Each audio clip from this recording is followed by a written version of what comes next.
Teens, jumpa lagi dalam acara TFC. Kali ini kita akan bersama menyimak tulisan Pendeta Michael Suryajaya dari GKI Seroja dalam buku renungan Teens for Christ dengan judul Give Thanks. Bersama saya, Sema Krisnawiyata Aji, kader pendeta GKI. Sebelum kita bersama-sama merenungkan firman Tuhan, mari kita berdoa. Kami bersyukur untuk setiap anugerah-Mu dalam kehidupan kami. Kami bersyukur untuk setiap berkat yang kami rasakan hingga kami ada saat ini. Kami bersyukur untuk waktu yang boleh Tuhan berikan hingga saat ini kami boleh bersama-sama merenungkan sedikit dari firman Tuhan. Biarlah firman-Mu boleh menjadi kekuatan dan sumber hikmat bagi setiap kami untuk boleh menjalani setiap aktivitas dalam kehidupan kami, melandaskannya di dalam firman-Mu. Kami menyerahkan perenungan kami di hari ini ke dalam tangan pengasihan-Mu. Di dalam nama Tuhan Yesus, melalui kuasa Roh Kudus, kami telah berdoa dan memohon. Amin. Nah, rekan-rekan yang terkasih di dalam Tuhan, yang menjadi pusat permenungan kita pada hari ini adalah Lukas pasal 17 ayatnya yang ke-18. Saya akan bacakan untuk setiap kita ya. Demikian firman Tuhan. Tidak adakah di antara mereka yang kembali untuk memuliakan Allah selain orang asing ini? Kebahagiaan adalah emosi yang muncul ketika seseorang mengalami peristiwa-peristiwa yang menciptakan tawa, peristiwa-peristiwa yang berkesan, peristiwa-peristiwa yang menggugah semangat dalam diri setiap kita. Contohnya, ketika seseorang memenangkan hadiah undian, atau ketika seorang pemain bola berhasil mencetak gol sebelum peluit panjang dibunyikan.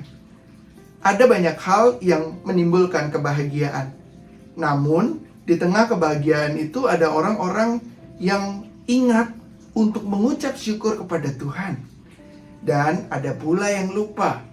Mengapa hal ini bisa terjadi? Mengapa ada orang yang lupa untuk mengucap syukur? Rekan-rekan terkasih, Injil Lukas menceritakan bahwa Tuhan Yesus menyembuhkan 10 orang kusta. Namun, kalau kita mau membacanya secara mendalam, terkhusus di dalam Lukas pasal yang ke-17, kita bisa melihat bagaimana hanya satu orang saja yang kembali mengucap syukur dan menemui Tuhan Yesus. Semua orang itu sembuh. Semua orang itu mendapatkan suatu mukjizat dalam kehidupannya. Meskipun kesembuhan terjadi setelah mereka diutus Tuhan, tetapi mereka tidak kembali kepada Tuhan Yesus. Mereka semua bersuka cita, mereka semua berbahagia, tetapi hanya satu orang yang mengingat akan kuasa kebesaran Tuhan Yesus. Menariknya, orang yang kembali itu adalah seorang Samaria, seseorang yang dianggap asing, tidak beriman, dan tidak setara dengan orang Yahudi. Kisah ini justru menunjukkan bahwa yang dipandang sebelah mata baik karena penyakit kusta maupun karena statusnya sebagai orang asing, ini menunjukkan orang yang mengingat untuk mengucap syukur setelah menerima berita anugerah adalah orang-orang yang dipilih Tuhan.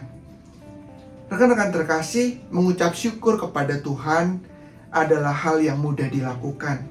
Bersyukurlah atas pekerjaan baik dari Allah, atas pemulihan yang boleh kita rasakan, dan setiap pertolongan yang kita alami dalam kehidupan kita.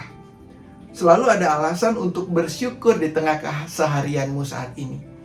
Contohnya, apa yang kamu makan hari ini? Atau apa yang kamu rasakan ketika kamu menghirup udara segar di pagi hari? Melalui contoh-contoh sederhana, kita bisa bersyukur akan pertolongan Tuhan dalam kehidupan kita. Bersyukur sekali lagi adalah kesempatan untuk kita menata diri kita, menata hati kita, dan percaya bahwa pekerjaan Allah yang besar dan luar biasa itu hadir dalam kehidupan kita setiap hari. Oleh karena itu, ketika hal baik dan indah terjadi, sambutlah dengan segera mengucap syukur. Jangan terlarut karena kita terlalu bahagia dan lupa mengucap syukur. Ingatlah, segala sesuatu bersumber hanya dari Tuhan. Mari kita mengucap syukur. Mari kita menutup renungan kita di dalam doa. Mari kita berdoa.